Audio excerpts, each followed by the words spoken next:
Aligarh AMU के अल्पसंख्यक संस्थान की सुनवाई सुप्रीम कोर्ट में होगी शुरू, माइनॉरिटी स्टेटस पर होगा फैसला। अलीगढ़ मुस्लिम विश्वविद्यालय के माइनॉरिटी स्टेटस को लेकर मंगलवार को सुनवाई जारी रही। सुप्रीम कोर्ट में एएमयू के अल्पसंख्यक स्वरूप पर शाम 5 बजे तक सुनवाई होती रही।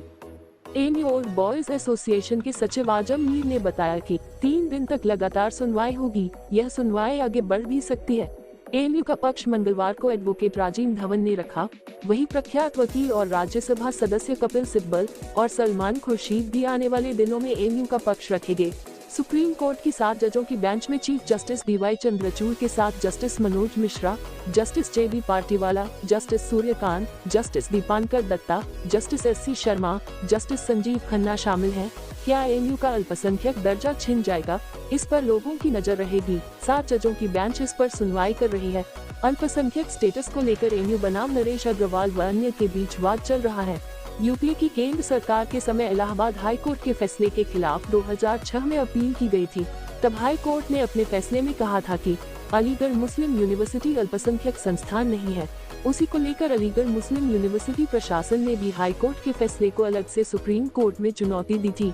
साल 2004 में मनमोहन सिंह की सरकार की ओर से एक लेटर में कहा गया कि एएमयू माइनॉरिटी संस्थान है, इसलिए वह अपने हिसाब से एडमिशन प्रोसेस में बदलाव कर सकती है।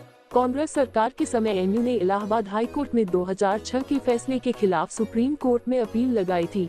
हाई कोर्ट ने अपने फैसले में यह कहा था कि अलीगढ़ मुस्लिम यूनिवर्सिटी अल्पसंख्यक संस्थान नहीं है। माइनॉरिटी स्टेटस को लेकर यूनिवर्सिटी प्रशासन ने सुप्रीम कोर्ट में चुनौती दी थी। यूनिवर्सिटी ने कहा कि हमें माइनॉरिटी कैरेक्टर का स्टेटस मिलना चाहिए। इसको लेकर सुप्रीम कोर्ट में मामला पेंडिंग चल रहा था। वहीं मंगलवार से इसकी सुनवाई 7 जजों की बेंच में शुरू हो रही है। सुप्रीम कोर्ट के जज यह निर्णय लेंगे कि क्या एएमयू माइनॉरिटी स्टेटस है। इसका असर अन्य विश्वविद्यालय पर भी पड़ेगा। बड़ी बात यह है कि एएमयू को फंडिंग केंद्र सरकार करती है।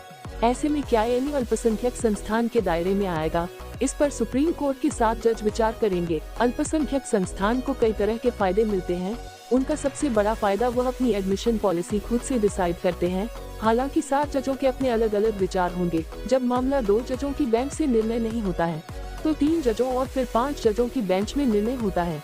लेकिन एएमयू का माइनॉरिटी संस्थान के दर्जा की सुनवाई 7 जजों की बेंच कर रही है। 7 जजों की बेंच का निर्णय बहुत महत्वपूर्ण माना जाता है। माइनॉरिटी स्टेटस को लेकर कानून क्या होना चाहिए, इसके बहुत डिटेल में जाएंगे। इससे कई सालों के पुराने मामले भी सुलझ जाते हैं। भविष्य में ऐसे केस न आए तो उसका भी निपटारा हो जाता है। एएमयू के पूर्व मीडिया सलाहकार प्रोफेसर जसीम मोहम्मद ने बताया कि अल्पसंख्यक स्वरूप का औचित्य खत्म हो गया है, क्योंकि अब एडमिशन कॉमन एंट्रेंस टेस्ट के आधार पर हो रहा है। उन्होंने बताया कि माइनॉरिटी स्टेटस का मतलब है कि अल्पसंख्यकों को एडमिशन में तरजीह देने से है, लेकिन अब इसका कोई इश्यू नहीं रह गया है। हालांकि एएमयू में इंटरनल और एक्सटर्नल के आधार पर रिजर्वेशन पॉलिसी है। उन्होंने बताया कि अल्पसंख्यक मुद्दे पर विश्वविद्यालय की कोई जहनी तैयारी भी नहीं है।